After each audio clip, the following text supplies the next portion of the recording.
Hi, it's Dwyer. It's November 21st, 2024. This is about an hour before the Thursday night game is played. GamblersAdvisory.com, a free site. BettingAngle.us, a free site. Remember, the opinion you should follow should be your own.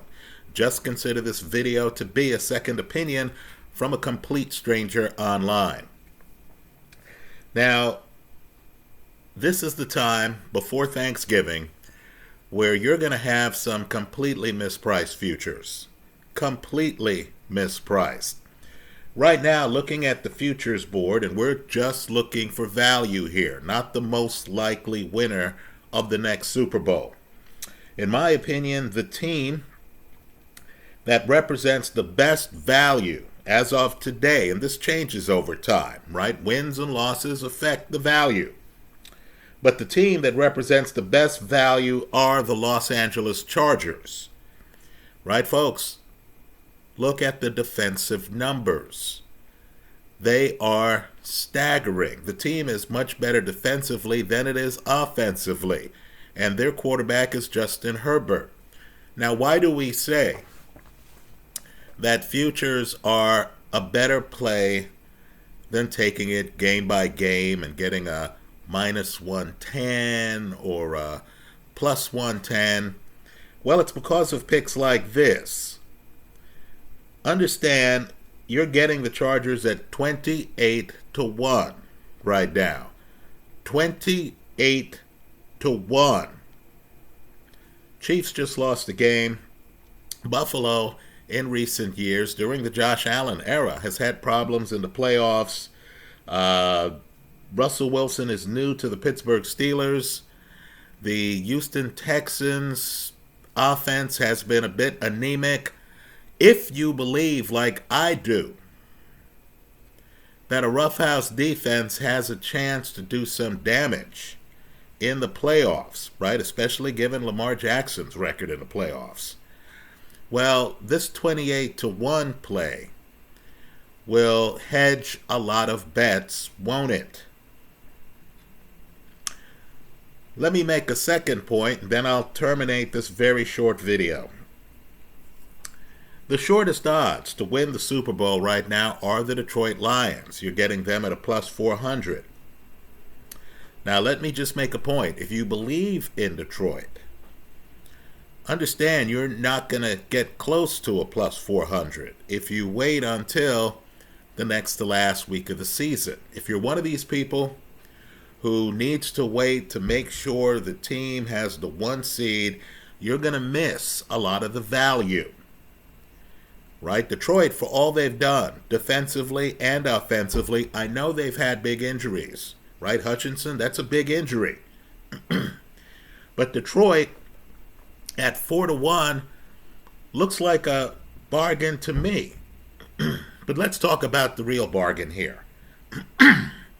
The team with the second shortest odds, perhaps because of all of these State Farm commercials, are the Kansas City Chiefs. They're a plus 425. Right now, I agree. You know, Pat Mahomes in the playoffs, it's very hard to bet against him. Right? I agree. The Chiefs were the last unbeaten team standing until they lost to Buffalo recently. But understand, the Chiefs are a plus 425. The Bills are a plus 650. Right? And let me just say as a side note, the Bills don't have a team in their division on par with the Los Angeles Chargers. Understand the next team, and they're tied with Philly. The next team are the Baltimore Ravens. They're a plus 750. Right? Philly's also a plus 750. So let me just make a basic point here. We all know that the AFC is going to have to play some NFC team in the Super Bowl, don't we? In other words, even if you thought the top 2 or 3 teams in the league were AFC teams, or 2 of the top 3, or 3 of the top 4 were AFC teams, you understand that some NFC representative is going to be in the Super Bowl and will literally be one game away from winning it. Right? We also know the way football works. You can be the better team. If you turn over the ball on the other team's 5-yard line, if you turn over the ball in the red zone, if your quarterback makes just 1 or 2 bad throws and gets picked, you could lose that game. Right? So, right now, the way the odds are put out, with KC having the second shortest odds, with the Bills having the third shortest odds, it seems to me that the NFC is undervalued. So I want people to just take a look here at some of the teams representing spectacular value.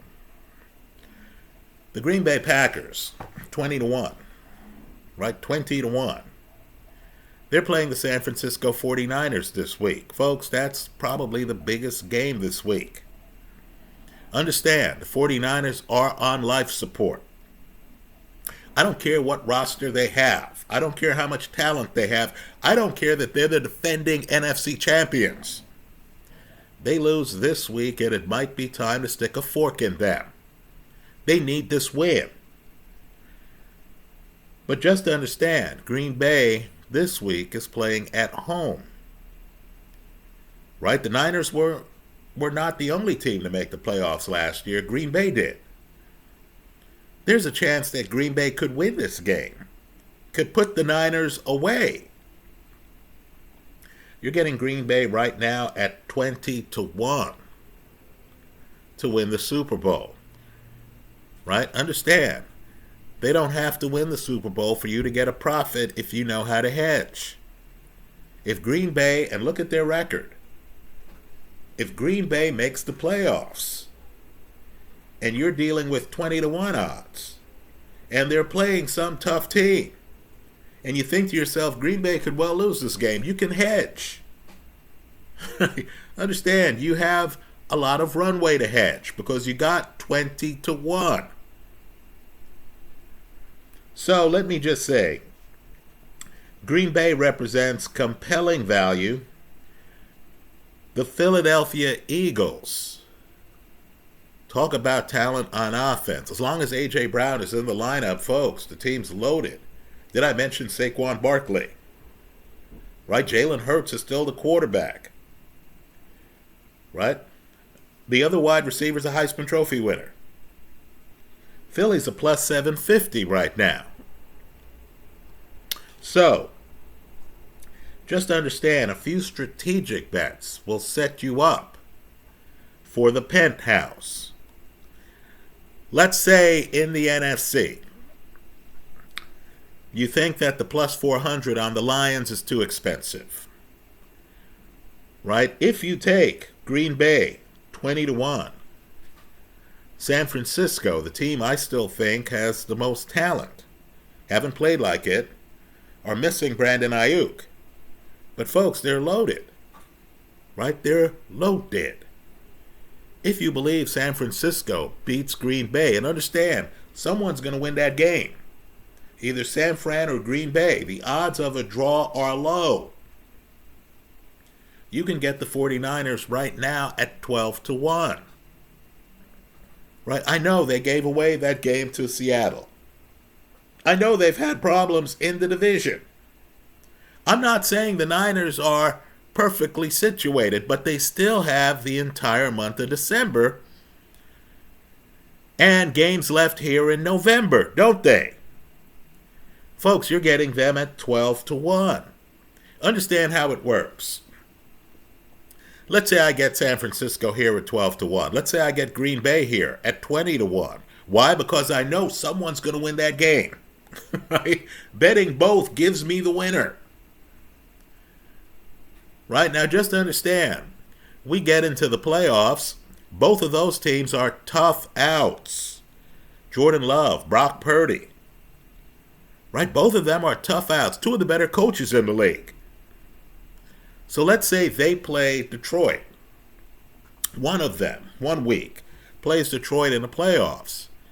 Well, at that point, I'm thinking, wow, if Green Bay wins this game, my 20-1 is still alive.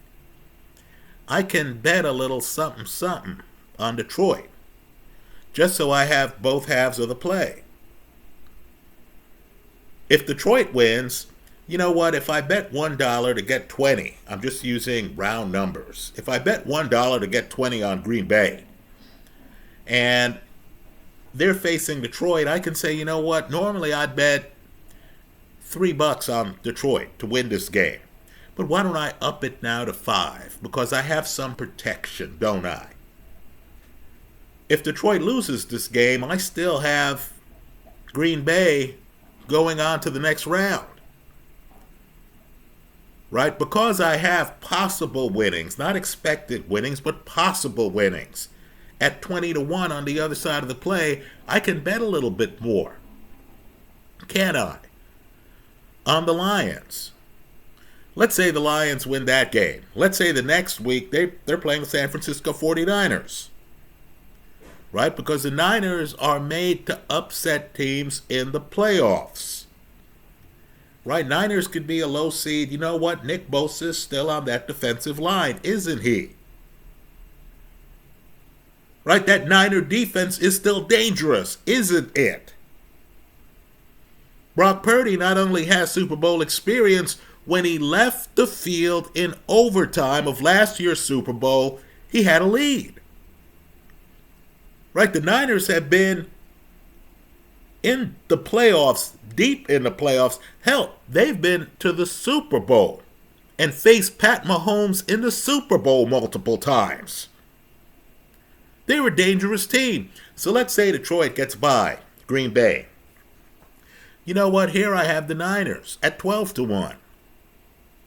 I can bet a little bit extra on Detroit in that game, can I? So getting these positions are great, especially when you're getting shorter odds on the Eagles.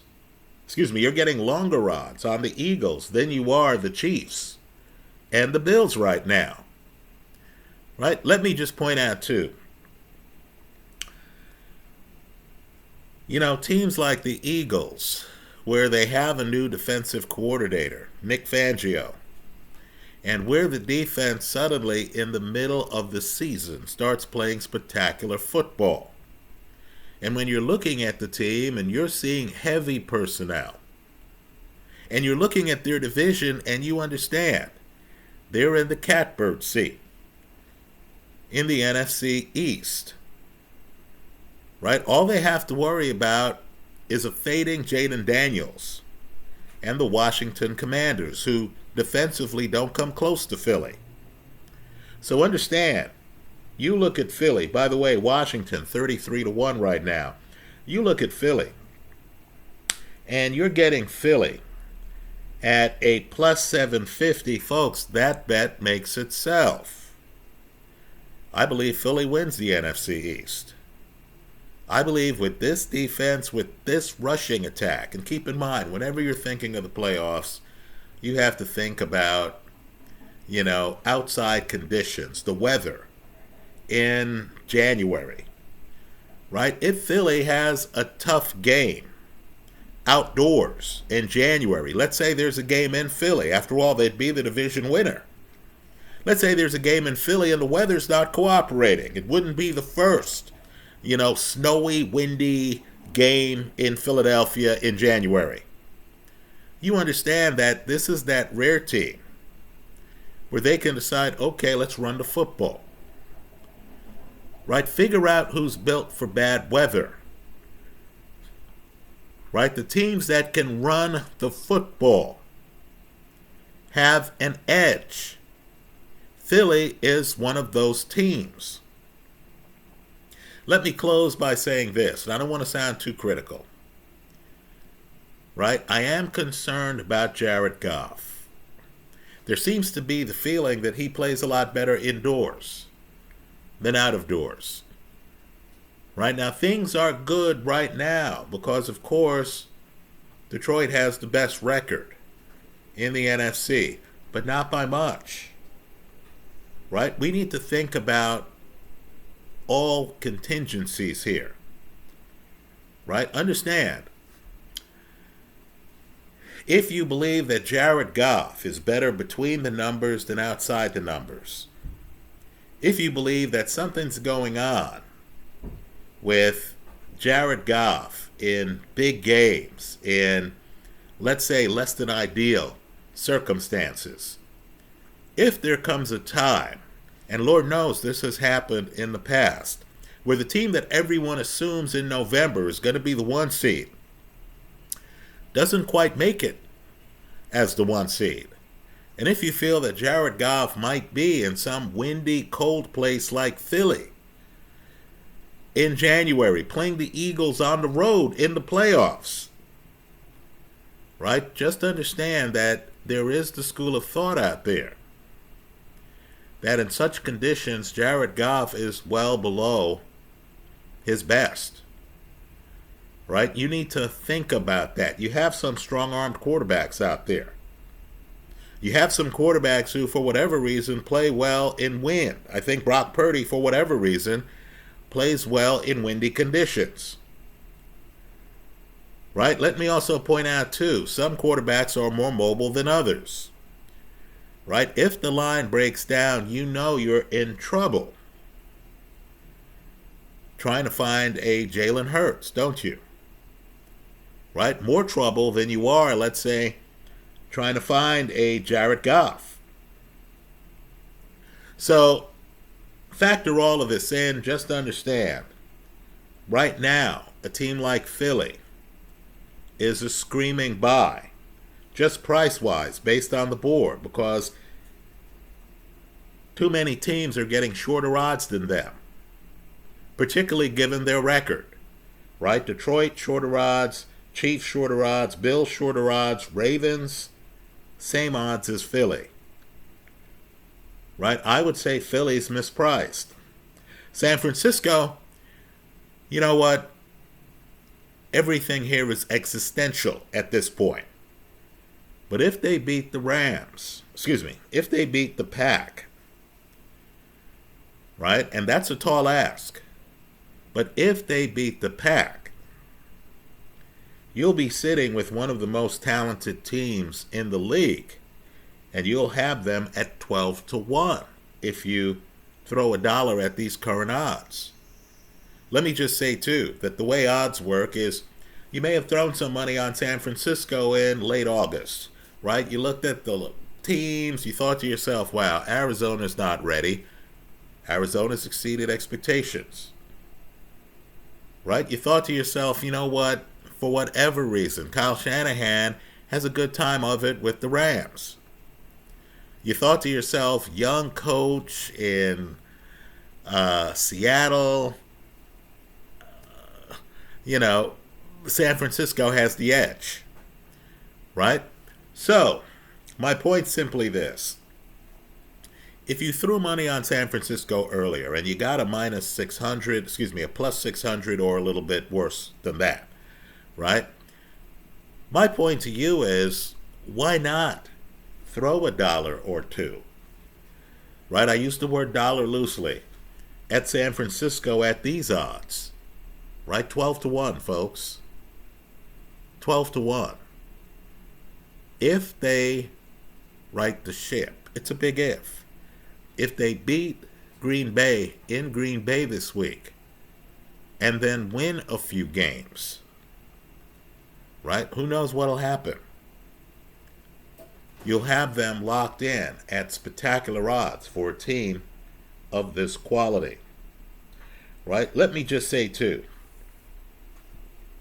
some of the other teams, they're just facing too much. Tua was out for the Dolphins, right? I think the hole that was dug is too big to come out of. I think we're learning right now that as talented as he is, Jaden Daniels is still a rookie, right?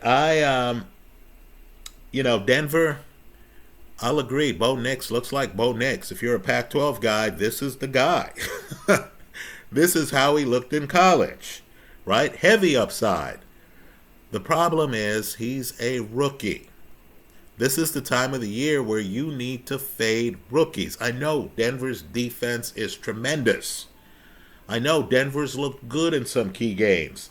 I myself love the 60 to 1 odds. You're being compensated for the risk, right? But let me just say, fade rookie quarterbacks, especially when you have roughhouse teams in the NFC like San Francisco, who's played in a recent Super Bowl, Philadelphia, who's played in a recent Super Bowl, Green Bay, who beat up the Cowboys in the playoffs last year. Anyway, those are my thoughts. Let me hear yours. I hope you leave them in the comment section of this YouTube video. It is my belief that you want to look at futures every week. When you see some glaring value, right? San Francisco, I agree it's a light switch. They lose to Green Bay, season might be over. But when you see San Francisco at 12 to 1, and you're thinking to yourself, wow, Brock Purdy's still on the team, Deebo Samuel's still on the team, Nick Bosa's still on the team. You know, when you see a loaded team like this, when you realize Christian McCaffrey's back, right? He won the rushing title last year. When you consider the pieces and you realize, wow, if I have 12 to 1, all the Niners have to do is stay viable until the middle of next month, then some of these bets make themselves. Those are my thoughts. I hope you leave yours in the comment section of this YouTube video. Thanks for stopping by, and don't sleep on the Los Angeles Chargers.